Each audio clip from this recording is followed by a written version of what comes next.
Brazil has a good story to tell, doesn't it, on debt? Well, you're a commodity exporter, so that's helped. Yeah, well, like Gita said, there's a problem. There's one dimension, which is the external dimension. And indeed, Brazil has $360 billion reserves, and the external debt is much lower than that. So we are in a very solid position. We have a huge trade surplus. I think Brazil is probably the only country with a trade surplus against China, exactly because agriculture, food and agricultural products. So we are in a very balanced, very comfortable situation when you talk about external debt. Then we go to the internal debt. What happened? When the disease came, when COVID came, our debt GDP ratio was 76.5. And then everybody, even the IMF, forecasted a collapse in the Brazilian economy.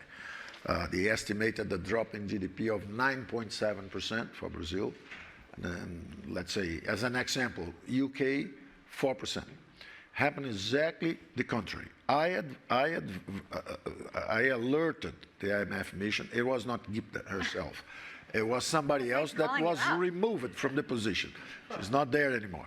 I remember telling them, listen, you are underestimating our ability to respond to the crisis. What happened? UK dropped at 9.7. The number they assigned to us was the UK. Italy more than 9%, France more than 7%, Germany 5.6%, Japan 4.5%, and Brazil 3.9%. So Brazil dropped less, recovered faster, and at the end, the initial forecast is that our debt GDP ratio would go to 100%, from 76.5 to 100%. Well, last month, we just closed the number, 78.5%. So we did better than all other countries on the fiscal front.